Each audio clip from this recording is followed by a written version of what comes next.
don't think there's a positive and challenges also in marriage, any relationship.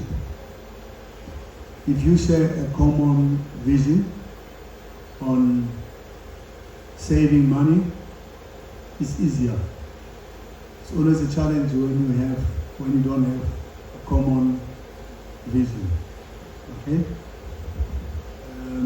And that's where Kansani comes in with Nedbank. You can talk to the people and talk to the families of how to do their things.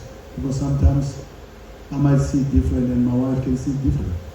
So that's why we have the banks. Nedbank is there. Marriage, and now I've been spending my last 2.5 years in the Middle East. And life is totally different than at home. In the Middle East, we have football players getting married at 21, at 22, 21, even 19. Is the culture, is the environment, is the way it is. And they understand it and they deal with it. And there's never a problem. I'm not saying it's always good. Of course, there are challenges anywhere in the world, in any relationships. So I don't know if time is the right thing we can talk about when to get married and when to get married.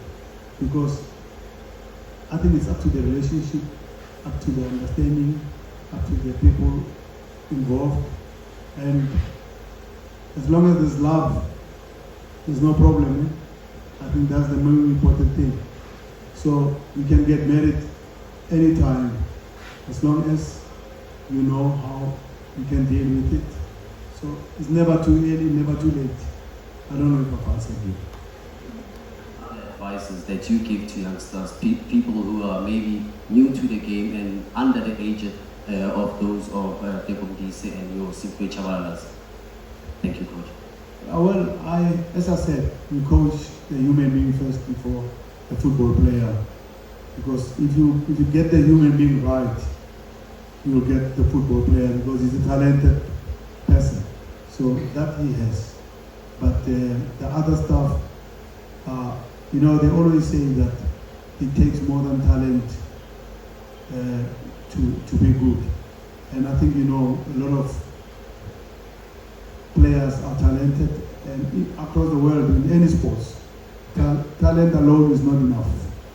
So you need more than that. So I only use the same principles for Dane Clayt. I remember signing at 17 or 18 sports school of excellence. He was doing the trick at that time. And look how he carried himself. I'm proud to be associated with that, because he's also got his stories about me. Same as Tico, we can go on. But I only use one principle, that you need to look after these boys, because they're human beings and they're youngsters. So then the football will always come out of the draft head. All these young players in my football career, a lot, from Pesitao, Madisha, Lake Madisha, Dane Clayt, Tico. You can go on. You can go on and on. The main important thing is you must never forget that they are human beings. Tapero, Morena and all that. So I make sure that we get important things out of the way first. And the most important thing is to know their families and to visit their families. I go inside their families. Even in Saudi, I go into families now. Because, especially for the younger ones, I meet their fathers and all that. Because what's important is to get there, you need to win the person. The person must know you're with him as a coach and doesn't see you as a coach. He must see you as a brother, as a friend, as a father, as a guardian. And because they are already talented, that's what you're going to get. You know, how many kids we know at schools that they are A students, but they've never made it in life? It's because we don't deal with the human side. And that's what football, how football great is. Football sometimes it does things that corporates don't do. In corporate, you bring your certificate, you get a job, this is what you must do, that's it. They don't care about what you do with your money, they don't. They want you to do, they pay you for what you're doing. But in football, we don't only develop the technical skills and deal with the football player. We deal with the human being. And I don't know, I've never worked in corporate, but I've never had anybody saying to me that we have a lesson or a sitting all about how we need to behave, how to carry yourself, how to look after your money after that. No, I don't know. But you do? Okay, congratulations. Okay, but yeah, in football we deal more with the human being than the game itself. Yeah. How does South Africa improve the standard of football? Because I always see ourselves as a sleeping giant. We lost a continental competition club level, 2016. We lost one AFCON in 1995, if I'm not mistaken. And we lost qualified for a World Cup in 2010 because we were host. So yeah, that's my question. So how do we improve the standard of football? Yeah,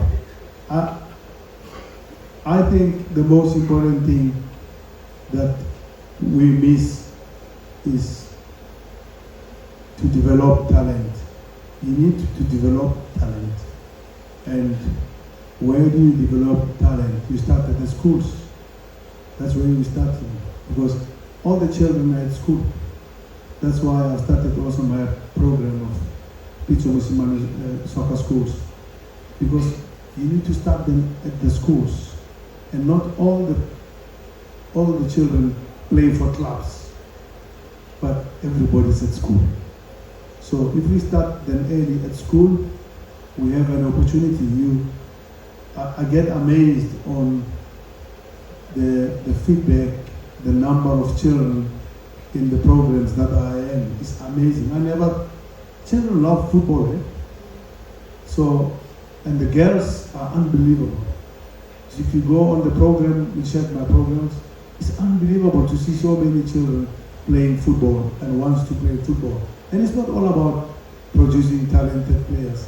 It's also about self-esteem, confidence, and you know, when a child is in sports, is competing, he is able to stand for himself. He feels good, he feels confident, he understands failure, he understands that today you're not winning, tomorrow you can win.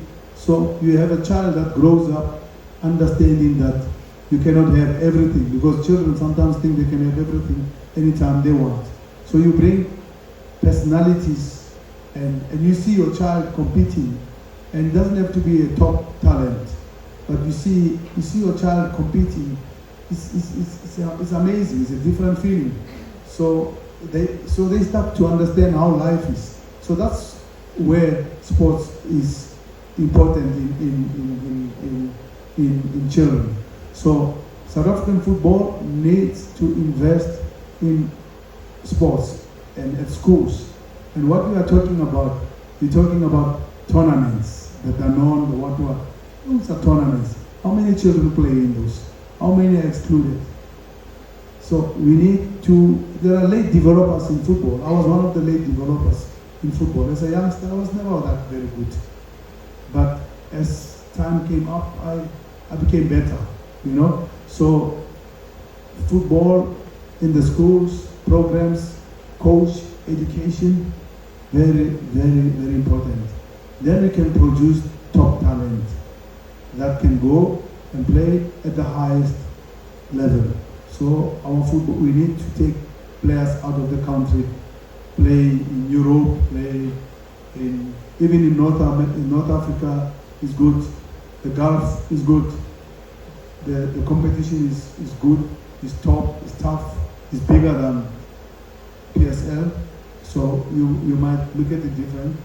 And we need to take a lot of youngsters to go play outside the country. If we don't have that, it's not very easy for us to manage with the local talent that is only here. We need them overseas. We need them to play FA Cup. We need them to play Champions League. We need them to play Conference Cup. We need them out. We need them outside, because sometimes we hang on them too long.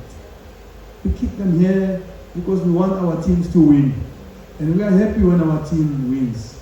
But we forget that they need to play at a high level, and we forget also that they don't get the financials that they can get outside. We forget that. We give them what we can get here, and it's market related. I'm not saying it's wrong, but players need to go outside. I admire players like Tulani Serrero, making a good living out of his career. Pesitao, unbelievable. So I believe, look at the boy now wants to Al Foster. It's unbelievable. Stephen Pienaar, Benny Makati.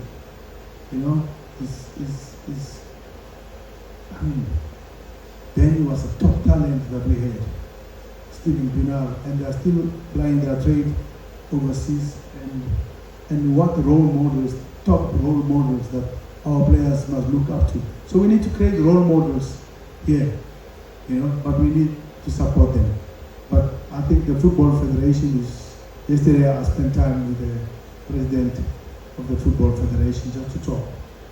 And I went to the under-23s because one of David Noton is the coach there, and David, I brought him to Mamelodi Sundowns. And also I coached him. He was my player at Sportsbook United. So just to speak to those boys, the younger ones, to say, hey, there's more. There is more than PSL. You can make good career, you can play at the highest level, and you can make more money, you can change your family lives. Sometimes we hold on to them too long here, and we want to see them playing for our clubs here winning. But look at the Pitso Mosimane, look at the Senegalese team. They're all internationals, So I think that's what we need to develop our football. Coach education, children must play, start at the schools, and it's not only about tournaments, because tournaments are for the chosen few. What about the late developers? What about those who don't get a chance to play for a club at the weekends? And it's not easy for us, for children, to be moving around and going to play somewhere. Is the transport there? Is it safe? Where are they going? Our system in the country is not that easy, that you don't know where your child is and then you can go around and go play somewhere. If there's programs around the area you stay in, where they're going to train, where they're going to play, we need to support them. So we need a lot to do, and we can talk the whole day about the football development in South Africa. In Zulu they say, ingane ngakopi ifele eske. You've traveled in Africa, you've played against the best, and you are the best. I'm sure you have copied or seen things that they are doing in Egypt or in other countries that Tina as South Africans are not doing. What have you copied maybe from them that we can start implementing, or what are they doing that we are not doing, that we are supposed to do? Maybe we should hire a minister of Bafana like we have the minister of electricity. I don't know, but from your opinion. My second question is to Nedbank. Growing up, I used to hear people say that Nedbank is a bank ingamba. Even now, there's even that myth.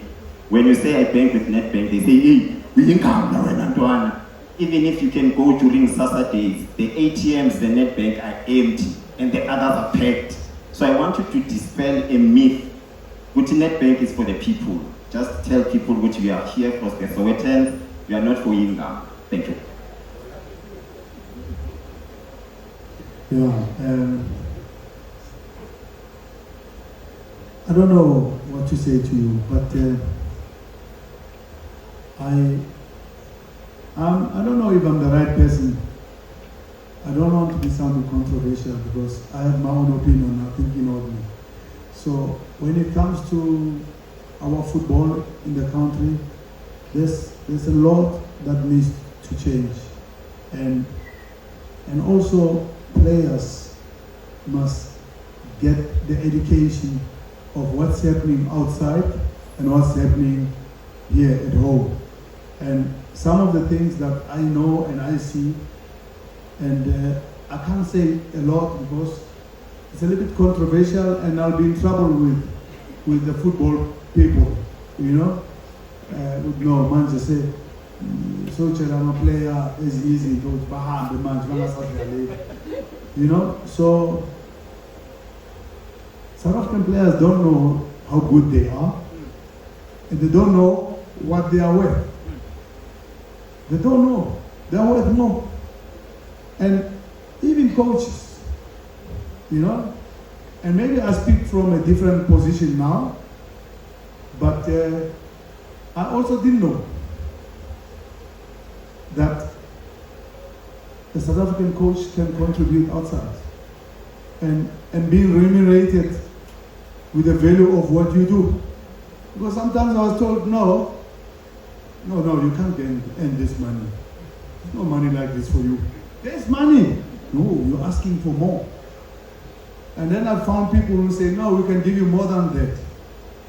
You know, so it's an eye-opener, and the players don't know. If the players know that they can earn more and play better competitions also, which is going to be good for Bafana also. It's important that, but I don't know, South African players don't know that they can earn more money and can be millionaires. You know, they are focused here. They, you know, work clubs. But I don't blame them because there is no information that can be passed to them. Or sometimes, as Shaba was saying here, that sometimes we are told but we don't listen. You know, so I'm the wrong guy to talk. Sometimes I just look at some of the players and say, wow, this boy is such a good football player. Does he know how much he can earn and change his family lives and change his... Then, no, so you know, you tell them things that are not right. But it's so sad, even with the coaches. It's so sad. I've seen coaches outside that don't give the value of what our coaches do here can give. And we settle for what we have because sometimes we are afraid to jump. You know, I'm the guy who jumps. I jump all the time. I get bored quickly. When I do something repeatedly, I get bored. I move, I jump. You know the story. So I don't like to be in the same space and do the same thing every day and again and be counted. Or you have won this, you have won this. No, go to another place. I'm in the first division now. Everybody says, you're in comfort zone with Mamelodi Sundowns. They forgot that I got Dane Plate from Postcode Excellence, right to play. I got Tiko from Polokwane, right to play. You know, when I started Supersport United, I didn't have the budget. And I signed young players and they made my life my career. So it's not all about the money that people talk about. Now I'm in the first division, not in the Premier League. Here we go. Coach.